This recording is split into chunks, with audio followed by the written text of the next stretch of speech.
Hey everyone, I'm going to go over some backup software that I use, and you can use it for making backups, obviously, or you can use it to clone drives. And it's the best thing that I've found so far. I'm just going to show you how to download it, install it, use it a little bit. Now I'm not going to go through everything because there's a ton of stuff in terms of usage, but I'll show you a couple of things. So if you type in Macrium Reflect free download, it's this home edition, but you can click the first one here, and when you click that, here's what you'll get. Now if you scroll down here, there are trial versions like this workstation, server, whatever. Come down here to home use and click that, and it says please enter an email optional to register or download. Just click continue and then it'll download. You don't have to actually put in your info. So anyways, download it, and I've already got it downloaded, so let me close this junk.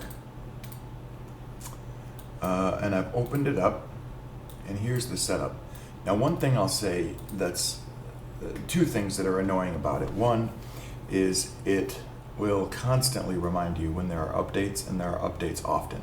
So it's good that there are often updates, but it's annoying that the updater opens up every time you open the computer, checks, and then will warn you about it, and then you'll get random pop-ups, which is annoying.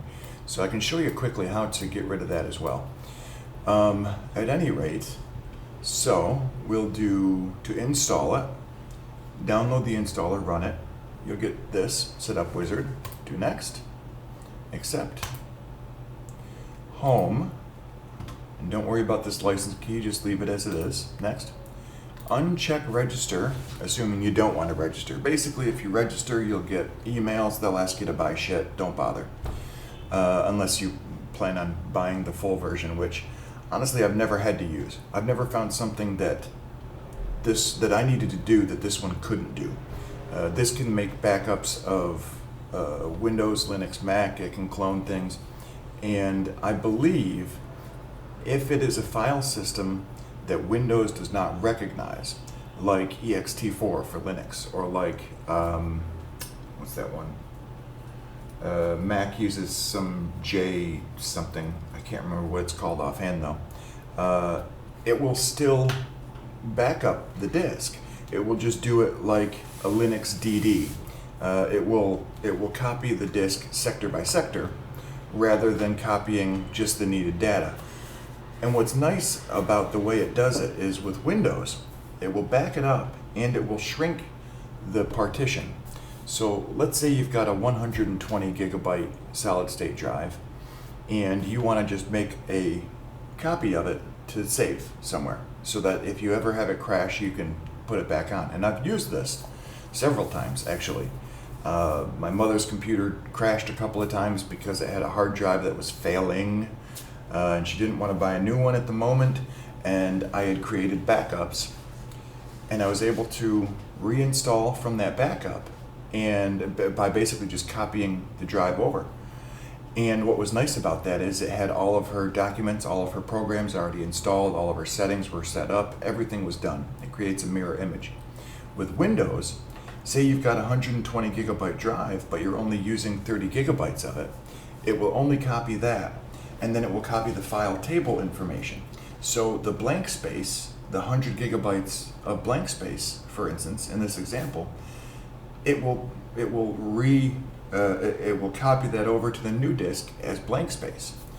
If it's copying a Mac or Linux file system, it doesn't do that. It can't, because it can't actually get into the file system or look at the files. It doesn't recognize the file system, but it will make an exact copy.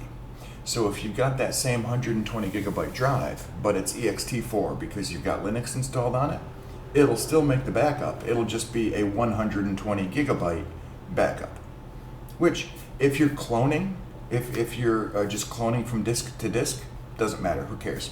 If you're creating a backup ISO file, yeah, that matters, but it's not really a huge deal if you've got the space. Anyways, so back to installation. Click next. You might want the desktop shortcut. You might want this vboot thing, but I do not. It says instant virtual machine booting of Macrium backups. So let's say you want to always keep 2 or 3 backups around because you're really paranoid or it's really important data. You can have them backed up as a single file, it's not an ISO, but it's a disk image file, similar to an ISO. You can actually boot from that in a virtual machine to make sure that you're going to, reinstall the correct version. That's a little bit more advanced, and I'm not getting into it. It's nice, you can do it, and for those who know about it, you probably already have another way of doing it anyways, but it's a nice feature, but skip it. So desktop shortcut, we can add that, that's fine. Install location is fine, even if looks like they may have spelled install incorrectly. Oh well. Next, install, let it do its thing. I don't know how long this will take, so I'll pause briefly. Oh, I don't have the pause here any longer. 1 sec.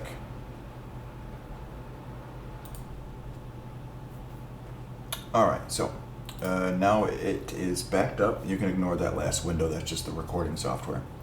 You can keep launch now checked, or you can uncheck it. I'll keep it checked, and we'll hit finish. So here's the main screen, and you do get ads because it's the free version. Now, I mentioned, however, that it does put a bunch of stuff that will start up automatically. So first off, before we do anything else, let's get rid of that crap, because I don't want to see a bunch of updates. I don't want to be warned. If you open the program after you've done these things, it will still tell you if there's an update. That's good. But you're probably not using it every week, probably once every couple of months. And so to get an update every 2 days is annoying. So you're going to want CCleaner, crap cleaner, and you can get that from a million places if you just do CCleaner download. There you go. You can just go to ccleaner.com, download the free version. You don't need Pro or anything. I'm using the free one. There you go. And this is what you get. So to get rid of that startup crap, we want to come to Tools, Startup, and here you'll see Reflect UI. We should be able to get rid of that. Yeah, delete, okay. I'm keeping the other things, and then, let's see, scheduled tasks. Looks like it's not in there. That's good. Context menu. The context menu is when you right click on things. It will give you extra options. So I don't want anything about this in the context menu, so I'm going to get rid of this one that says Reflect Shell Extension. Delete. And Reflect Shell Extension. Okay. I think that's all that there is for that. I think so. And Windows Services. And here's here's the one where oftentimes people will remove it from startup, but not remove the update service from starting automatically. So we'll disable that as well. So disable Macrium service. And hopefully I'm not showing you anything that will allow you to hack into my computer. I don't think so. So anyways, now it won't give you those annoying pop-ups and stuff. So let's open it up again. Now what you can see here, I've got, this is Google File Stream. That's actually network storage. Here is my main drive. It's 1 terabyte, 893 gigs. Here is my games drive. It's just got installed games and games that I will install on it. And this is the 5 terabyte portable USB 3 drive that I have plugged into it. This is what I'll be backing things up to. And so here is, again, this is my main drive with Windows installed. This drive right here has Linux on it. We're going to ignore that one for the moment. This one is my games drive that I just mentioned. And then this one is the 5 terabyte backup drive. So you got a couple of possible things you can do. You can do create an image of the partition required to backup and restore Windows, or create a file and folder backup. So let's look at this one. Let's see. So for file and folder backups, it needs to have the like a licensed version or whatever. And that's fine. You can do that. And it gives you a trial and it will back up just what you tell it to. There are other free things for that though. And honestly, to back up a file or a folder, all you got to really do is open up the drive and then open up, whatever you want to back up. Open a new window and then just, copy the stuff over and you can back it up pretty easily, generally. It has some extra nice things with Macrium where I think you can set a schedule so that if you have the backup drive plugged in, it'll automatically do it on a schedule. So there are some advantages to the Pro version, but for just files and stuff, it's a little bit excessive. However, to do this image, that's the really nice thing about it. So it says create an image of the partitions required to back up and restore Windows or image selected disks. And those are both just awesome features. So let's do image selected disks. So it's not just doing the Windows one necessarily. And let's say I don't want to image Linux. I don't want to image my games file folder, but I might want to. I mean, you may want to, and that's fine. This is the disk I'm going to image it to, so let's check the Windows one here. And we'll do a Windows backup. Now you see, this drive is 893 gigs in size, but it's showing 659 gigs because that's what's actually used. So if I do destination, select, and I'm going to select this disk E, which there's nothing on it. Actually, let's create a folder. New folder.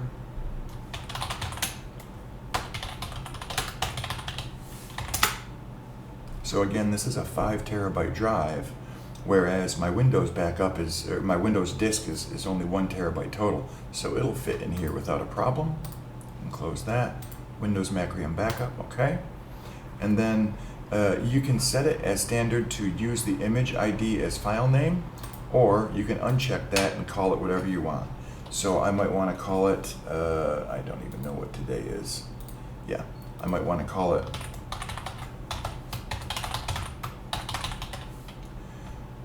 the date Windows backup. And again, it's going into E, Windows Macrium backups. I'll do next.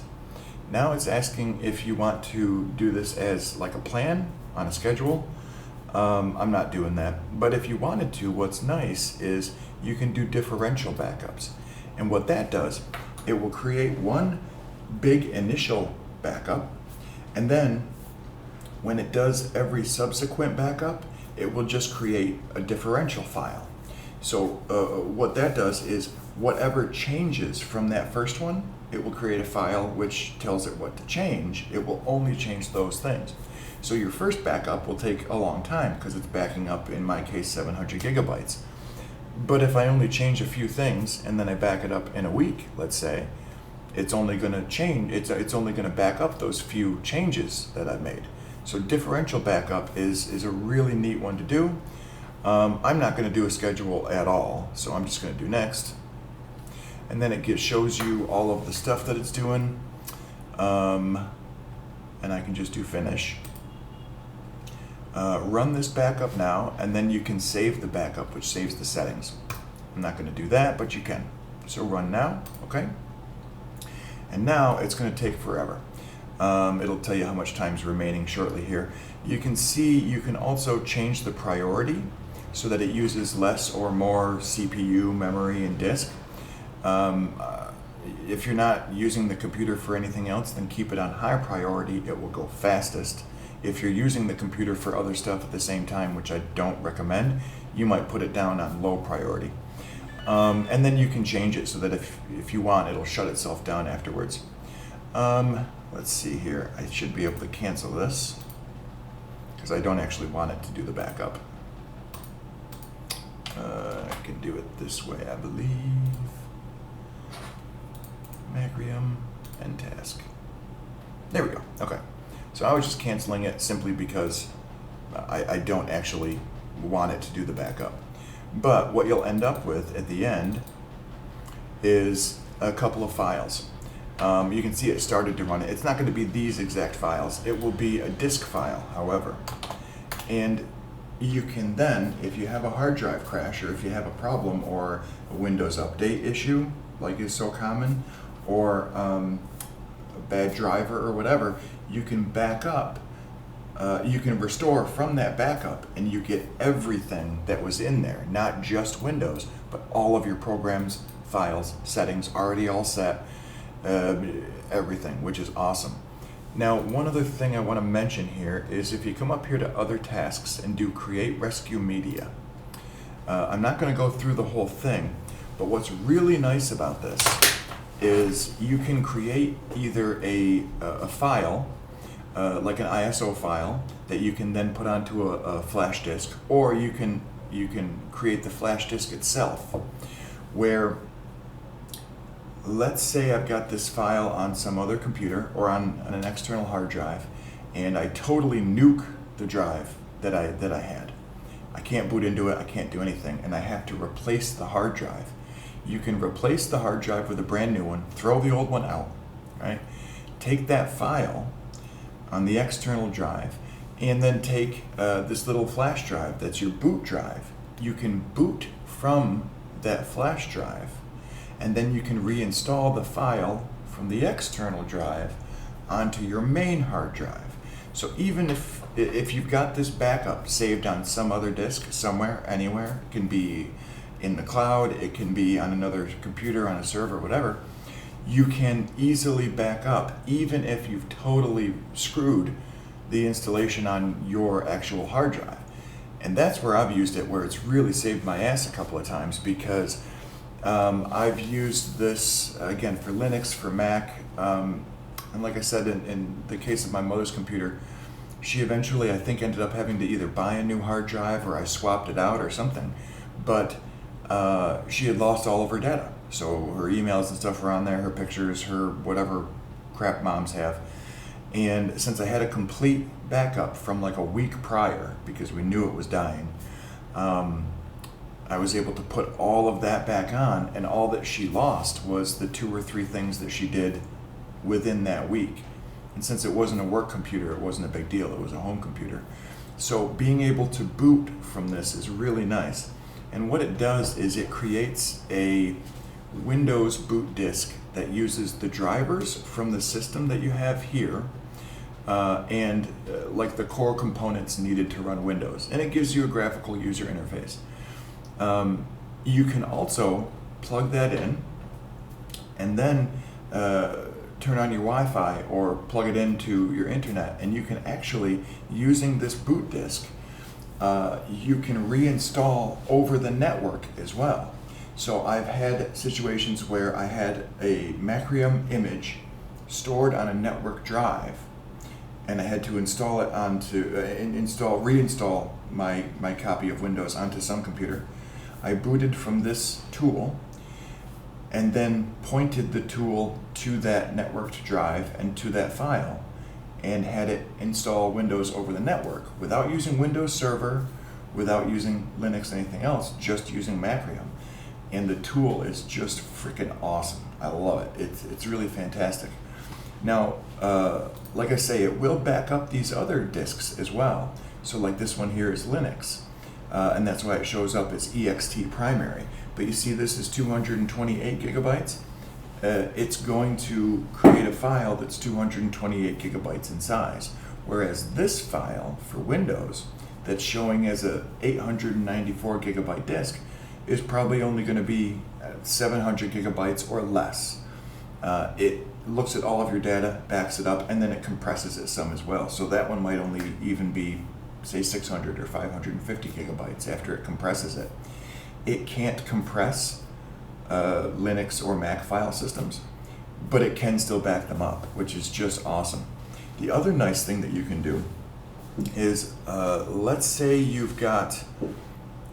want to go from a 120 gigabyte SSD up to a 240 gig. All right, that's easy enough. You would get external enclosures, and I can show you actually this one here. So this is the little 5 terabyte drive. Now this one's only external. You cannot put it internal. There's no separate circuit board. The drive has USB actually built into the drive. But what you can do is you can get those little adapters that will adapt your laptop or desktop drive to USB. Get 2 of those and take a working computer, a different working computer, and you can take the smaller drive and back it up to the larger drive from drive to drive directly. I don't know for sure that it goes directly. It might touch Windows in between, but have it be just a straight up copy where it goes from one external drive to another through USB.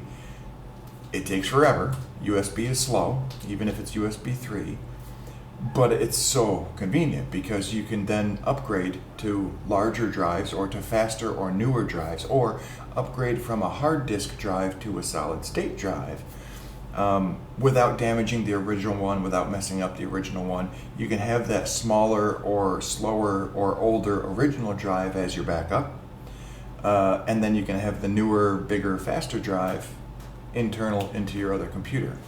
So yeah, Macrium is just awesome. And again, this thing's totally free. There's some stuff not included, but you probably won't need it, frankly. I can't think of any issues that I've ever had with it other than those damn updates that come constantly, which is good in terms of security and performance, but sucks because it's an annoyance when you only use the thing once every couple of months. Yeah, I'm sure there's a billion other things about this program that I'm skipping, but that's what I use it for, and I would definitely recommend it. So anyways, that's it. Hope this helps some. Yeah, and I turned that one off. Anyways, have a great day. Enjoy.